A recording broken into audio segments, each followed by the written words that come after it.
Hello and welcome to Ula Tea Leaf Readings. My name is Lenor and tonight I'm going to be reading your tea leaves.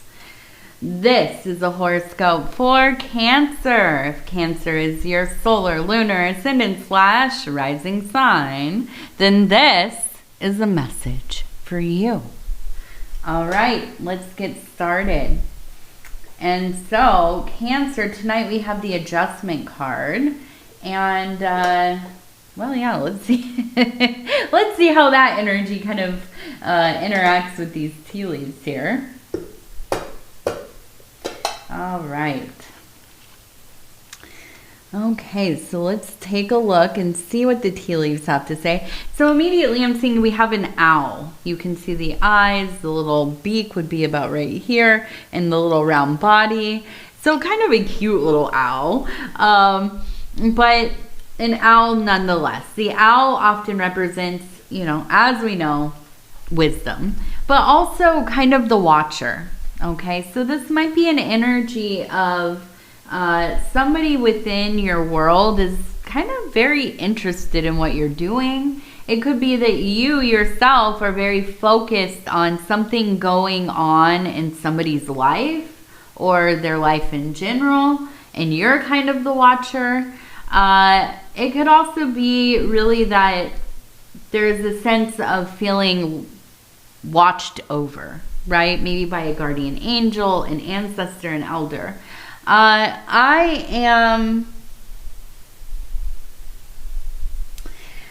feel like this is something that is not a negative thing. Like sometimes it can be scary to have like somebody really focused on what you're doing. Like you catch the eye of somebody at work and they become a little bit fixated, and next thing you know, you're freaked out, right?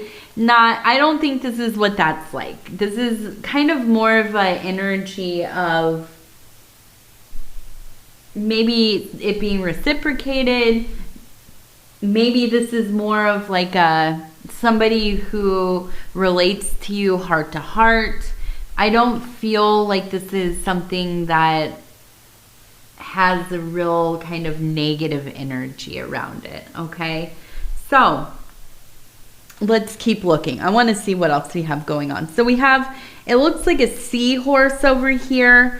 We also have a heart. The seahorse often brings up kind of the fatherly energy. And we all know kind of that seahorses are a little different. It is the males that get pregnant and they carry the babies and all of that. So it's kind of a little different. But as far as symbolically, I really relate this to having a positive experience with a father figure or being that positive father figure. Okay, so I do feel like this is really important that there's absolutely, and we have the heart, there's this closeness with that male archetype in your life.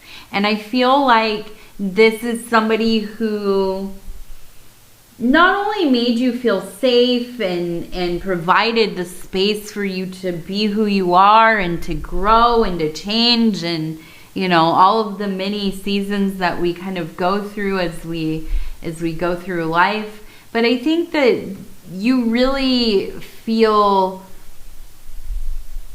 almost kind of like proud. Like, this is my family. I come from this person, and I can be really proud about that.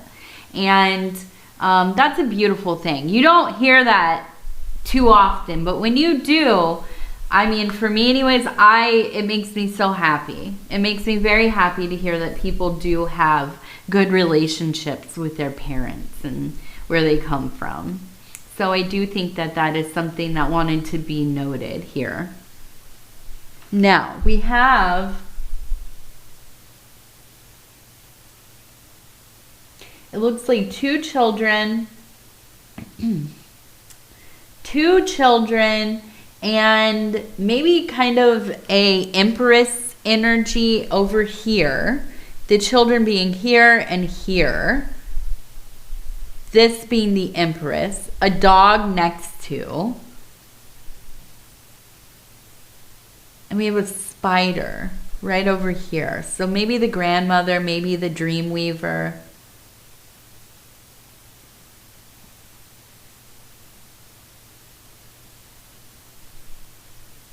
I feel like there has maybe been some reason for you to end up raising or helping in the raising of maybe one of your grandchildren, maybe a nephew, a niece, somebody within the family, maybe the community, but I'm thinking this is more family. I feel like, you know, maybe it's something like you babysit when parents are working, or maybe they come spend the summer with you. Very involved though, right? And I feel like there's just such a fierce loyalty here. We also have a goat down here. We have a Y and a 7. So I feel like it almost seems like maybe one of these kids is getting to the age where they're starting to maybe act out a little bit and maybe push you away a little bit. But I think that this will change, right, as they get older. I think that, you know, the circumstances of whatever is going on, it doesn't feel, you know, extraordinary or anything like that. I think this is just kind of normal growing up. But as, you know, I think as a lot of people are finding out, and I think a lot of it, it's the internet and the video games and the, you know, the culture and stuff. Kids are just different. I mean, people in general are just kind of different. We're hyper connected. We have the ability to access pretty much anything quickly, right? And so I think that a lot of people who are my age and older, who grew up in an analog world for the most part, and then maybe, you know, like when I was in my teens, that's when I first got a computer, feeling maybe like kids or younger people in general are just very disconnected from being close with one another, being close with the family. You know, they've got their head in their own universe, right? Always on the phone, always on the tablet, you know, on the internets and video games and whatever. And so I feel like this is something that maybe kind of bothers you at times, but I think you're trying to understand. And so I do feel like the younger child here, there's still a lot of connection. But I think that instead of, and, you know, I don't know, I'm just learning how to be around kids in general. You know, I have a 4-year-old. I'm still making it up as I go along day by day. But I feel like trying to meet them in their own world, or on their whatever level they're on, it goes a long way. Right? I've had to learn how to play Roblox because my daughter loves playing with my husband and I, and we usually play for a little bit in the evening, all 3 of us. And at first, you know, I was like really resistant to it, but I've learned that, like, if I can allow myself to try to do some of the things that maybe don't interest me that much, or I don't understand, or maybe I kind of hang some kind of judgment on it because, yeah, I don't know how I feel about playing video games with my 4-year-old, you know what I mean? But that's what she wants to do within reason, right?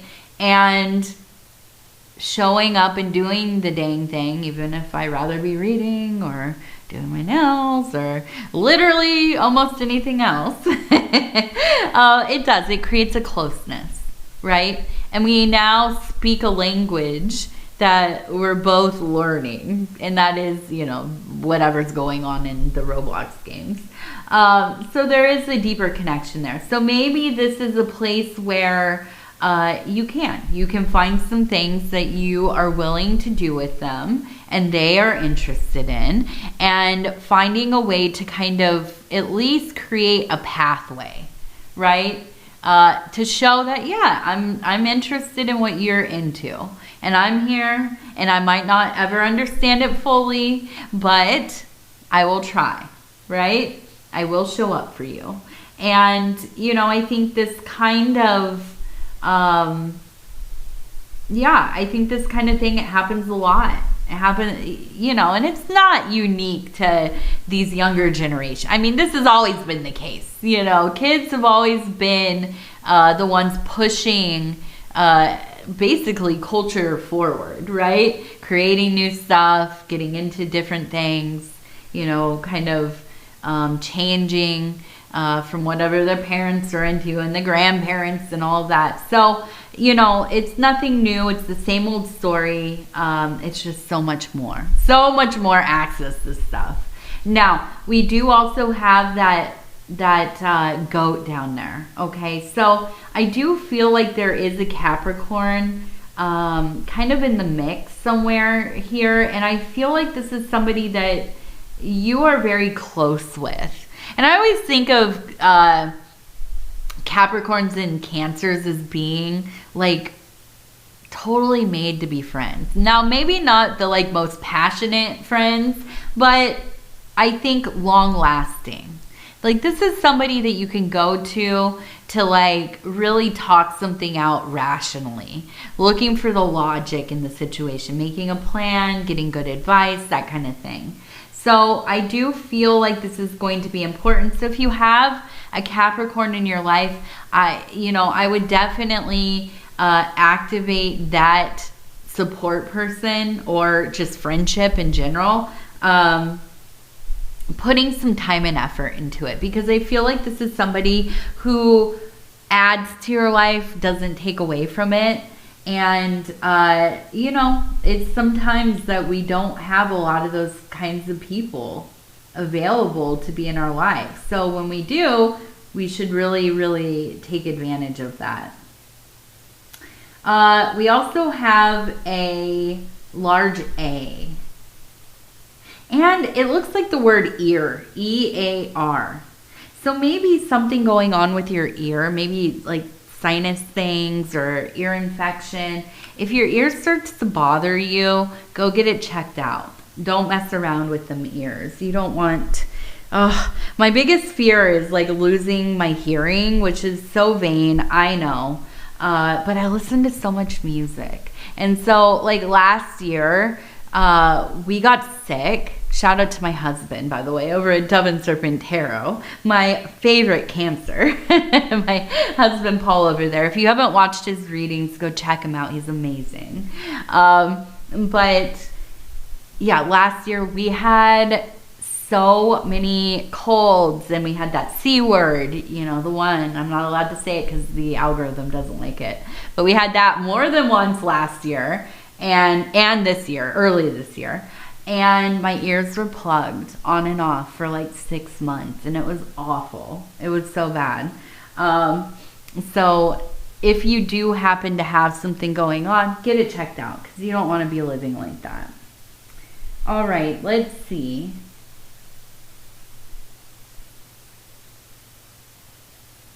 So we have a question.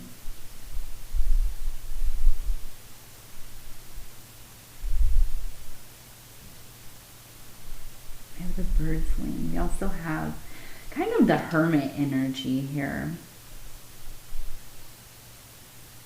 So I feel like in this next few weeks here, as we get into the holidays, like full, like, yeah, like in the thick of it, going into the new year, make sure you're carving out a little bit of time for you, because it's a lot. It's a lot for all of us, but especially signs like Cancer, being around a lot of people, stress, loud, busy, rushing around, trying not to forget anything, you know, or on the other hand, maybe not enough going on. Maybe an absence of togetherness, you know, feeling kind of sad and depleted and, you know, lamenting that things aren't how they used to be and that kind of thing. I do feel like taking some time for yourself, doing some stuff that you like to do, okay? You know, whatever it is, going for a walk, going to the coffee shop, reading a book, you know, getting your hair did, whatever it is, right? Doing something that makes you feel good or at least at ease. And, you know, really, and I know this is fully you, Cancer, being selfish, right? Because it does. Any kind of self-care for a Cancer feels selfish. But you have to, okay? So take care of yourself. I know these are not the easiest months, especially, I don't know, in the Southern Hemisphere. It's probably really hot. So it's probably, you know, I'm glad that we don't have the holidays here when it's super hot, because I am so annoyed when it's super hot. It would be terrible. But for us in the Northern Hemisphere, I know there's a lot of people who don't even realize like they have like a vitamin D deficiency, you know, other kinds of things going on, and feeling, you know, the seasonal affective disorder, the depression, the anxiety, the listlessness, you know, among other reasons to maybe be feeling a little out of whack, right? But taking the initiative on that, really making sure that you are doing things that are going to kind of promote a better mood, okay? And being grounded and centered and all those kinds of things. Excuse me. Okay, so we're going to go ahead. We're going to do our 3 lucky numbers. Number 46, 23, 8. Beautiful. Okay, now we're going to do our Wild Offering Oracle cards. And I'm just going to flip through, stop where it feels right. Work. I'm now available to receive all who can benefit from my work. Use me to relieve suffering on the planet. May all who need me find me. The divine is my complete source for all prosperity and will provide. The divine is my complete source for all prosperity and will provide. Absolutely. All right. Cancer, I love you. Subscribe, hit the like button, leave a comment if you so wish. I thank you for spending this time with me. I love you. I love you forever and ever and ever, into the universe and the cosmos and beyond. Good night.